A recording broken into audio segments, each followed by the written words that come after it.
பாரம்பரியமான தீபாவளி பலகாரங்கள்லாம் பார்த்துட்ருக்கோம். நெறைய இனிப்பு வகைகள்லாம் பார்த்தாச்சு. அந்த வரிசையில இன்னைக்கு நம்ம அடுத்ததா பார்க்க போறது முறுக்கு தாங்க. நல்லா கிரிஸ்பியாவும், வெள்ளையாவும், எண்ணெய் குடிக்காமலும் எப்படி பண்ணுறதுன்னு பார்க்கலாம். முறுக்குல எண்ணெய் குடிக்காம இருந்தா தான் டேஸ்ட்டு நல்லாயிருக்கும். இன்னைக்கு நான் 1 கிலோ பச்சரிசி மாவு எடுத்திருக்கேன்.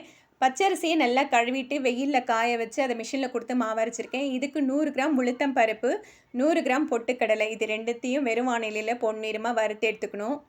முதல்லயே இது எல்லாத்தையும் வறுத்துட்டு அரிசியோடு சேர்த்து மிஷின்ல கொடுத்து அரைச்சுக்கலாம். நான் இன்னைக்கு தட்டைக்கும் சேர்த்து அரிசி அரைச்சிருக்கிறதுனால, தட்டைக்கு தனியா மாவு எடுத்து வச்சுட்டு, இது முறுக்குக்கு மட்டும் நான் வறுத்து அரைச்சிருக்கேன்.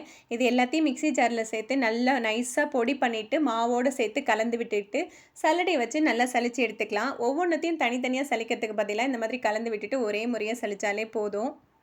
மாவெல்லாம் சலிச்சுட்டு இதோட 1/2 ஸ்பூன் பெருங்காயத்தூள், 2 ஸ்பூன் சீரகம் சேர்த்துக்கலாம். தேவையான அளவு உப்பு சேர்த்துக்கிட்டு, ஒரு 50 எம்எல் எண்ணெயை நல்லா சூடு பண்ணி இதோட சேர்த்துக்கலாம். இந்த மாதிரி சூடான எண்ணெய் சேர்க்கும்போது முறுக்கு நல்லா மொறுமொறுப்பா இருக்கும்.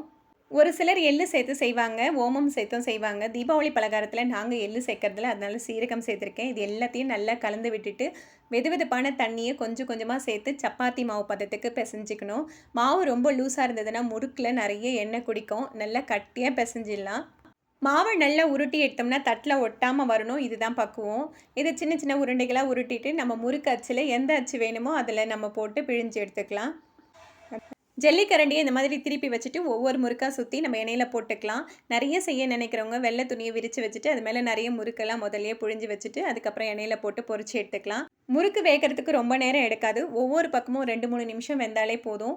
எண்ணெயில இருக்கிற கொதிப்பெல்லாம் இந்த மாதிரி அடங்கின உடனே நம்ம எடுத்துடலாம். ரொம்ப செவக்கவும் விடக்கூடாது. வெள்ளையா இருக்கும்போதே எடுத்துடணும். இந்த மாதிரி எடுத்தீங்கன்னா, எண்ணெயும் நெறைய குடிக்காது.